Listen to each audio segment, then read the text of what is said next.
à tous, bienvenue dans Nord Politique, votre rendez-vous sociétal et politique sur BFM Grand Lille et Grand Littoral comme chaque jeudi. La démocratie locale est-elle en danger? Depuis quelques années déjà, les maires sont attaqués, injuriés, victimes parfois de violences. Les démissions atteignent un niveau record. Qu'en est-il dans le Nord et comment redonner confiance? Nos invités ce soir, Violette Spielbout, députée Renaissance du Nord, et Jean-Marc Gosset, directeur de l'Association des maires du Nord. Bonsoir à tous les deux. Bonsoir. Et merci beaucoup d'avoir accepté notre invitation.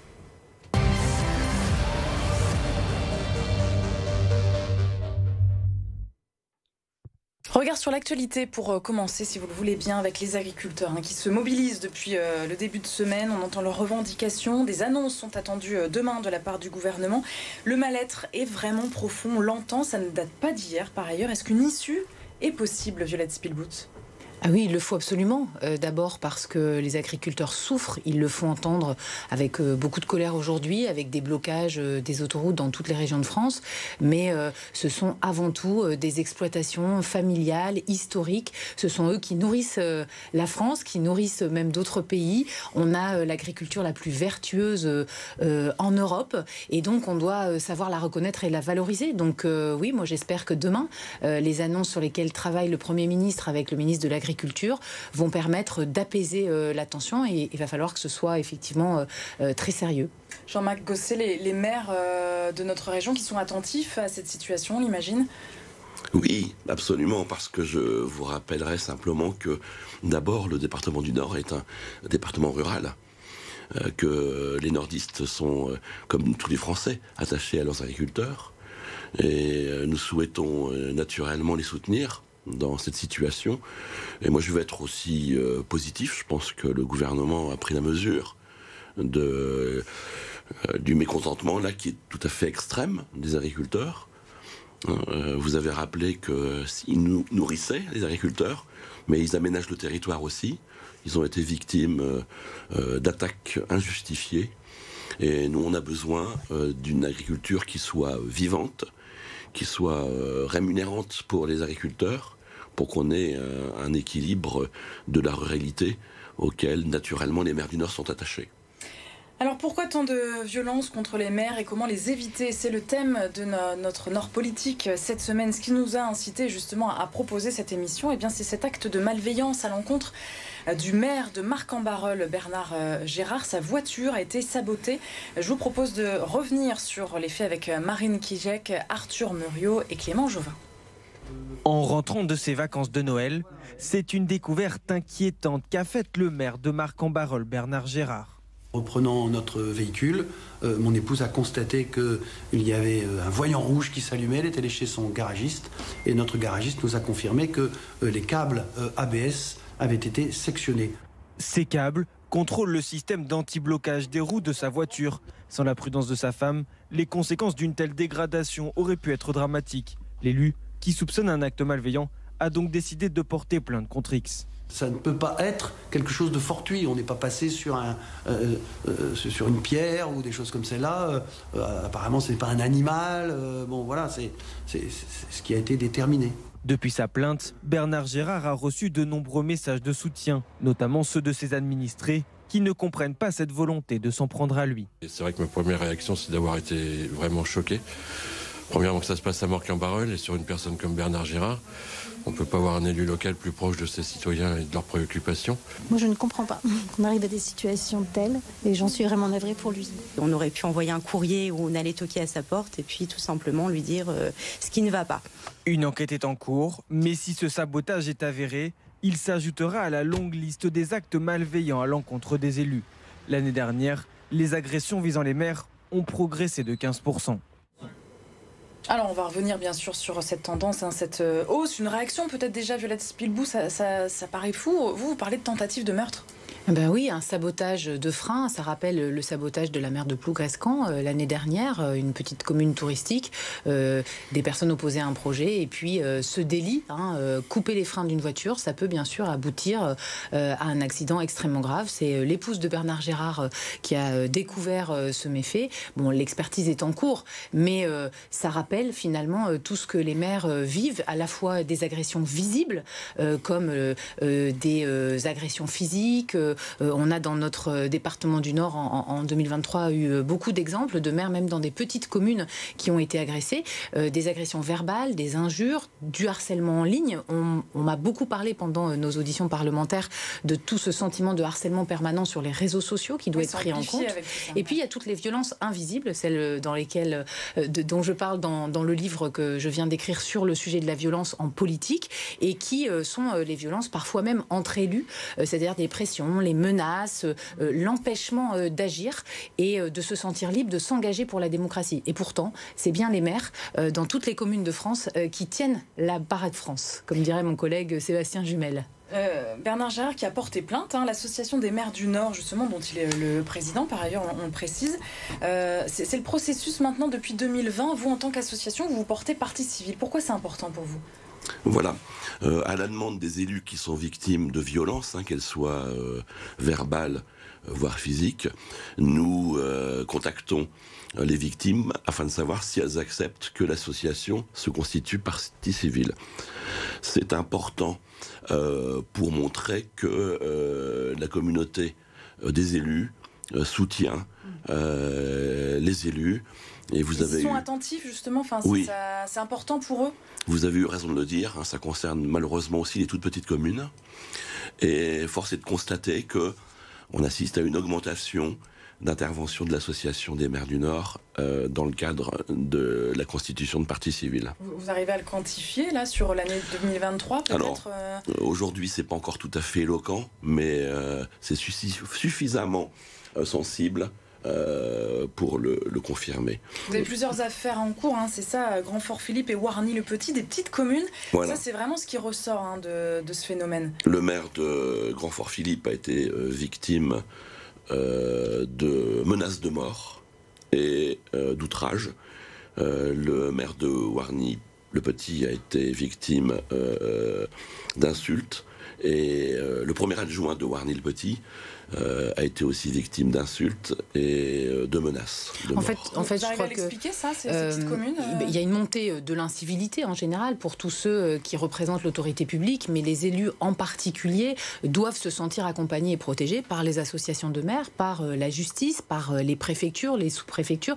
Et ce que vous avez souligné, c'est que finalement, c'est un sujet qui touche tous les partis politiques. C'est un sujet transpartisan. Absolument. C'est vraiment l'image du maire. D'ailleurs, souvent dans ces petites communes, ils n'ont pas d'étiquette politique. Ils ont simplement porter un projet pour la commune, de vendre un terrain, d'installer un équipement public qui ne plaît pas à des riverains ou à un groupe de pression. Et finalement, ils sont là, comme on dit, à portée d'engueulade. Et c'est eux qui sont les premiers touchés par cette violence ou cette colère. Par les recours judiciaires aussi, ils sont très souvent empêchés d'agir.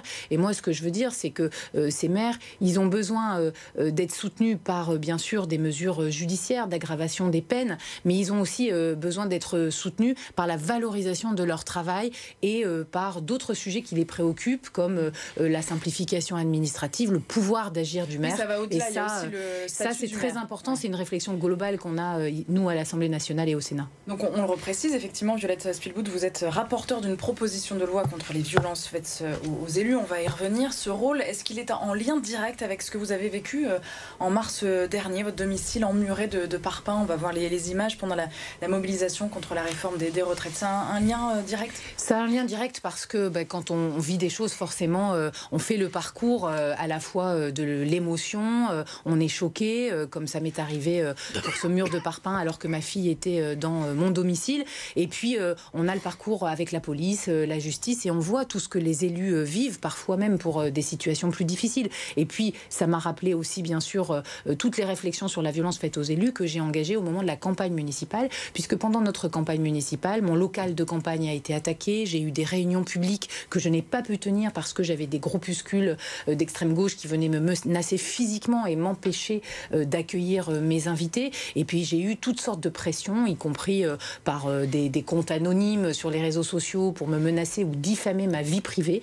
Et tout ça, en fait, je pense qu'il ne faut pas considérer que c'est la vie normale de l'élu. Pas de banalisation, pas d'impunité. Il faut que toutes les formes de violence puissent être poursuivies, sanctionnées. Et donc il y a les dispositions législatives sur lesquelles on travaille, mais il y a aussi un travail beaucoup plus étroit entre les procureurs, le préfet et les associations de maires qui est en train, dans certains départements, de se formaliser par un protocole d'accord pour accompagner le suivi de toutes ces violences qui doivent être punies. Le Nord, vous le disiez en introduction, département rural, le plus peuplé de France, mais un petit peu moins touché qu'ailleurs. C'est ça, Jean-Marc Gosset, vous êtes en lien avec vos homologues ailleurs en France ? Fort heureusement. On n'a pas eu en 2022 ni en 2023 de démission de maire pour à cause de ça. Ces raisons inacceptables. Mais on peut s'en réjouir aujourd'hui. N'attendons pas demain. Et puis il y a les démissions de maires liées aux violences, mais il y a tout ce que cette violence montre, finalement, la médiatisation de cas comme celui de Bernard Gérard, de cas comme celui du mur à mon domicile, de cette mère dont je parlais en Bretagne qui a été attaquée, le maire de Saint-Brévin. Eh bien, tous ces exemples, ça peut faire peur aussi à l'engagement. On voit beaucoup que nos familles sont touchées de plus en plus. Les enfants, il y a la victime finalement physique parfois de certaines attaques, comme des tentatives d'incendie, les cocktails Molotov chez le maire de La Haye-les-Roses, mais il y a les victimes psychologiques, l'accompagnement de toute cette souffrance aussi, parce que papa ou maman est engagé en tant qu'élu local. Et tout ça, eh bien, ça peut faire renoncer à l'engagement. Et ce que l'on porte au niveau national, en partenariat très étroit avec l'Association des maires de France et donc des maires du Nord, c'est nous voulons protéger, y compris les prochaines élections municipales dans toutes les communes petites et grandes de France. Il faut qu'on ait suffisamment de candidats, et on a une baisse de candidats. On a une baisse de 3% en 2020 par rapport aux élections municipales précédentes, et on a une baisse de 15% pour les élections départementales par rapport à 2014.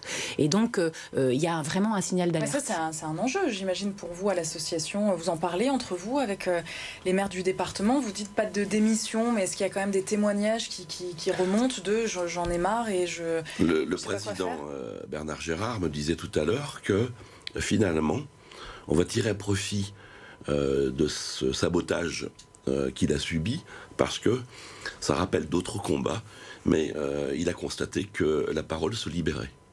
Ce que je veux dire par là, c'est que les maires sont des gens plutôt discrets, et bon nombre de maires qui sont victimes d'attaques sur les réseaux sociaux ne réagissent pas. Mais aujourd'hui, on peut dire que tous les maires de France sont victimes d'outrages, d'insultes sur les réseaux sociaux. Ça, c'est une vérité. Et puis il y a une sorte de fatalisme finalement. On sent parfois chez les élus locaux, quand on discute avec eux dans les réunions, les auditions que j'ai pu faire sur ce sujet, qu'on baisse les bras pour deux raisons. La première raison, c'est les poursuites judiciaires. On voit dans beaucoup de cas des classements sans suite ou des faits insuffisamment caractérisés, et c'est pour ça qu'il faut un travail beaucoup plus étroit pour réussir à bien caractériser les délits. Finalement, la diffamation, c'est compliqué, mais l'outrage ou l'injure publique, c'est beaucoup plus simple au niveau du code pénal pour avoir des poursuites, tout ce genre de choses. Et puis le suivi judiciaire. Et puis la deuxième chose, c'est un peu l'impression que on va attirer l'attention sur soi, qu'on est déjà mal vu, mal considéré par la population, et que ça va ajouter quelque chose. Moi, j'ai envie de dire, comme Monsieur Gosset, qu'il faut libérer la parole des élus. Il faut que les élus n'aient pas peur de dénoncer ces violences, n'aient pas peur d'être très actifs auprès de la préfecture, de la police, de la gendarmerie, pour faire le suivi de leurs plaintes. Et puis, il faut aussi qu'ils dénoncent tout ce qui est pression, menace indirecte sur les réseaux sociaux par des personnes interposées, des suppressions de subventions à un ami d'un candidat, des menaces sur le travail d'un autre candidat, des vieilles pratiques politiques qui font aussi partie de la violence en politique et qui doivent maintenant s'arrêter. Il y a cette peur dont parle Violette Spilbout chez les élus, j'ai pas envie d'en rajouter, oui, tout à fait. On laisse couler. Un exemple, c'est que aujourd'hui, le président Bernard Gérard, compte tenu de l'importance de cet acte de sabotage et de son témoignage, s'aperçoit que ça prend... Alors c'est un aspect positif, ça prend beaucoup d'ampleur auprès des médias, auprès de la population, qu'elle soit marquoise, nordiste ou en dehors du département. Et aujourd'hui, il se dit, bon, peut-être est-ce que c'est bon que ça soit autant médiatisé? Donc ça, c'est un réflexe qui est assez normal. je le redis, La le maire... culpabilité de s'être mis en avant. Ouais. Absolument. Et puis peut-être de protéger la famille, parce que quelque part ce type d'acte qui touche la famille, mais comme aussi les sujets sur les rumeurs, on a vu des élus très fortement touchés par des rumeurs sur leur vie privée, des fake news, des choses qui sont répandues par les réseaux sociaux. Ça fait du mal à l'élu, à son engagement, mais ça fait du mal à la famille et on se sent responsable. Donc tous ces sujets-là, ils doivent être pris en compte. On va par exemple dans la proposition de loi... Alors justement, je vous propose d'y venir dans cette deuxième partie. Comment mieux protéger les élus? Tout le monde est d'accord pour faire bouger les choses. Vous venez de commencer, donc c'est ça, une mission parlementaire et des auditions auprès de qui et pourquoi? Alors on a rencontré avec mon collègue de l'Assemblée nationale, Sébastien Jumel, les associations d'élus, les maires victimes de violences pour justement entendre leur parcours suite à ces violences et les propositions qu'ils peuvent faire, les maires qui ont démissionné aussi dans différentes régions de France, et puis on a entendu tous les services de l'État, la direction du ministère de l'Intérieur, des collectivités territoriales. Encore hier, j'étais avec un procureur sur justement le suivi des plaintes et avec des préfets. Un état des lieux complet avec un diagnostic sur ce qui existe aujourd'hui dans la protection des élus et ce qu'il faut améliorer. Et donc on arrive à l'examen la semaine prochaine d'une proposition de loi qui avait été initiée par le Sénat et qu'on va enrichir et ancrer dans le marbre avec aussi derrière, et on sera vigilant, des décrets d'application qui doivent être rapides pour que les élus voient la différence. Vous allez nous donner quelques exemples, mais Jean-Marc Gosset, sur cette proposition de loi, c'est une première. Vous en attendez beaucoup. Ah oui, et puis je voudrais quand même préciser que on se réjouit que Madame la députée ait reçu ces missions qui sont extrêmement importantes et on les attendait depuis longtemps. Le statut de l'élu, c'était devenu un fantasme. Mais là, on avance. Pourquoi maintenant, en 2024 ça paraît tardif? Déjà, il y a eu, en fait, le statut de l'élu en général et les protections existent. Il y a eu la loi engagement et proximité en 2019. Sur le sujet, par exemple, de la protection fonctionnelle, il existe déjà des choses. Lorsque vous êtes attaqué parce que vous êtes maire et que vous avez des dommages, soit à votre domicile, soit à vos biens, eh bien, la commune est assurée pour pouvoir prendre en charge la réparation, ce qu'on appelle intégrale du préjudice. Mais en fait, on voit que ça suffit pas, qu'il faut faire des pas supplémentaires parce que la violence évolue. On le disait tout à l'heure, les violences en politique, des fois entre des élus du même conseil municipal, ça peut aller très loin, y compris dans des petites communes.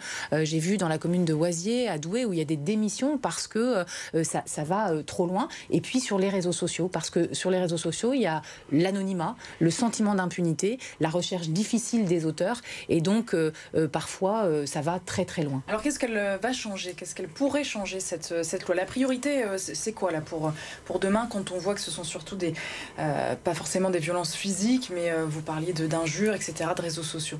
En tout cas, dans cette proposition de loi, une chose qui est importante, c'est qu'il va y avoir une protection fonctionnelle automatique. Il n'y aura plus besoin de faire délibérer le conseil municipal, d'attendre qu'il se réunisse parfois 1 mois, 2 mois, pour avoir cette protection fonctionnelle de l'élu, qui puisse prendre son avocat, constater les dégâts avec un huissier, que sa famille soit protégée. Tout sera pris en compte par la commune ou le département ou la région quand c'est un élu d'une autre collectivité territoriale. La deuxième chose, c'est qu'on travaille sur le même type de dispositif pour les candidats aux élections, et notamment les futures élections municipales de 2026. Aujourd'hui, quand vous êtes candidat déclaré à une élection, vous n'avez aucun de ces dispositifs parce qu'il n'y avait pas de reconnaissance. Et là, on sait que c'est souvent dans les moments de candidature à une élection qu'il y a ces faits de violence directe ou indirecte. Et donc la reconnaissance du candidat qui va pouvoir faire appel à cette protection fonctionnelle, qui va pouvoir faire rembourser des dépenses de campagne liées à la sécurisation de son local ou même de son domicile lorsqu'il est très menacé, c'est important. Et puis dernière chose, il y a l'aggravation des peines. Alors certains disent que c'est pas très utile parce que finalement c'est l'application de la peine qui est importante, mais quand même, d'abord symboliquement, passer de 3 ans à 5 ans de prison et de 45 000 à 75 000 euros d'amende quand il y a une violence contre un élu, c'est pas rien. Et puis on va avoir une aggravation lorsqu'on est élu, quand la victime est élue, par exemple du harcèlement en ligne, de la divulgation d'informations sur la vie privée, numéro de téléphone, domicile du maire, tout ce qui va inciter à la haine ou des fausses informations qui seraient divulguées en vue de créer de la violence politique. Donc on met la barre un petit peu plus haut quand même. C'est pas encore voté à l'Assemblée nationale, mais ça répond aux attentes pour vous déjà sur le papier. Qu'est-ce qu'il faudrait rajouter en plus, Jean-Marc? Écoutez, on estime que nous allons dans le bon sens. Naturellement, il y a des amendements qui pourraient être faits, notamment par l'Association nationale des directeurs d'associations de maires, l'ANDAM, qui est prête à vous apporter des conseils. Voilà, ça va dans le bon sens. On attend quand même avec impatience le vote de la loi. Parce qu'il y a une demande. Les sanctions, c'est vrai que c'est quelque chose qui revient souvent, là c'est évoqué. Les administrés oublient que les maires sont officiers de police judiciaire. Le premier de la commune. Voilà. Et qu'à ce titre-là, il remplit des missions pour l'État, en fait. Absolument. Est-ce qu'il ne faut pas le rappeler? Est-ce qu'il n'y a pas aussi un problème d'éducation, tout simplement, au départ, sur le rôle du maire? Oui, mais alors là, on va devoir élargir, quoi. C'est tout le sujet du réarmement civique. Le respect, le réarmement civique, etc. En ce qui nous concerne, on a un contact privilégié avec le parquet de Dunkerque, qui nous prévient, et ça c'est l'ancien procureur qui le faisait, qui nous prévient, parce que c'est intéressant, on n'a pas, nous, à l'association départementale de maires, l'information directe. Et c'est très bien que le procureur... Ça passe par la presse, j'imagine.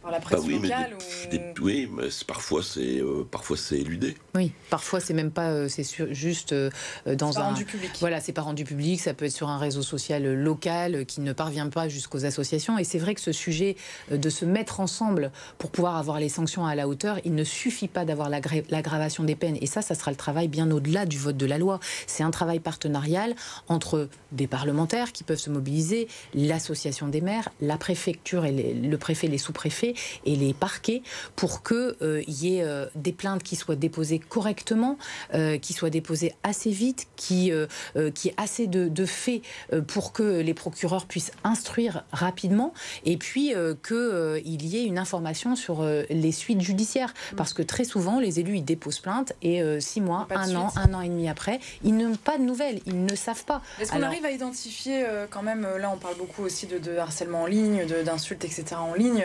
à identifier les coupables?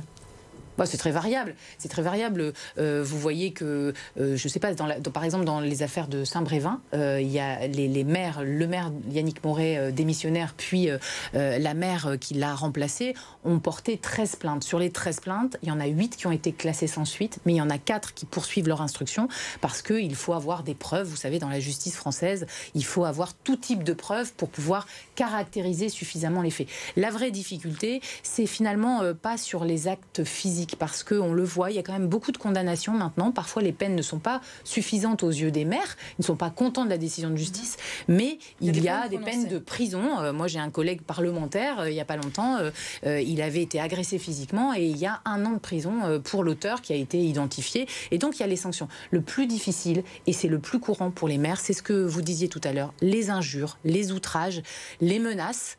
Et là, parfois, le maire, il porte plainte pour diffamation. Moi, j'ai déjà porté ce type de plaintes qui ont été classées sans suite. On ne fait pas forcément ce qui est le plus simple pour les procureurs pour pouvoir instruire. C'est des questions juridiques. Et là, je pense que les associations et les préfectures ont un rôle de conseil et d'appui à jouer auprès des maires. C'est ce que vous faites. Et les préfectures ont reçu une circulaire du gouvernement très récemment, au mois de juillet 2023, pour qu'il y ait maintenant un référent sécurité, violences faites aux élus dans chacune des préfectures, gendarmerie, police, qui sont à disposition, non seulement pour prévenir des violences avec leur numéro de téléphone qui est identifié, etc., pour faire un diagnostic de sécurité à leur domicile s'il y a un souci ou une menace, et pour les accompagner sur les dépôts de plainte. Alors là, on parle de tout l'aspect judiciaire. Est-ce que y a des solutions aussi pour redonner confiance, pour faire de la prévention? On parlait à l'instant aussi au début de défaut d'autorité. Comment faire pour s'adresser directement à la population, avec peut-être, je sais pas, des réunions publiques pour expliquer aussi la difficulté d'être un élu local? Moi, je dirais que la réunion publique, aujourd'hui, c'est difficile de mobiliser parce que les citoyens sont sur l'information en continu, sur leur téléphone. On se mobilise pour une cause dans laquelle on veut s'engager. En revanche, il y a des choses qui fonctionnent. D'abord, les élus locaux, comme les parlementaires, vont dans les classes des écoles très souvent. On le fait. On rencontre les élèves, que ce soit en primaire, au collège, au lycée, pour échanger sur notre fonction, notre mission et pour répondre à toutes les questions. Et donc, ça fait découvrir un métier. Il faudrait faire un peu plus, voilà. Gosset, moi, je pense qu'il faut le développer. Il faut développer l'instruction civique, d'abord. Montrer que les maires sont des élus indispensables. En témoigne l'épisode que nous avons connu pendant la pandémie, où les maires ont joué un rôle majeur. Et là, pendant les inondations du Pas-de-Calais, on voit bien que ce sont les maires qui sont au premier plan. Et ça, ce sont des exemples concrets qui permettent à la population de réaliser que les maires sont indispensables. Et puis, permettre à nos jeunes de visiter les mairies, les conseils municipaux de jeunes, par exemple à Marcq-en-Barœul, si on en parle, le conseil municipal de jeunes de Marcq-en-Barœul sont très actifs. Ils sont venus visiter l'Assemblée nationale puisque c'est ma circonscription et ils ont posé beaucoup de questions. Et donc, dès le plus jeune âge, comprendre les institutions et voir en quoi le vivre ensemble repose sur tous ces élus qui font le ciment de notre nation, eh bien, c'est aussi participer à la baisse de la violence et au respect, à la tolérance de chacun. Merci beaucoup à tous les deux, en tout cas, d'avoir participé, d'avoir défendu la mission, le rôle des élus locaux, en particulier des maires. On sera attentif, bien sûr, à cette proposition de loi qui arrive à l'Assemblée nationale. Merci à tous les deux, bonne soirée. Merci. Merci, bonsoir.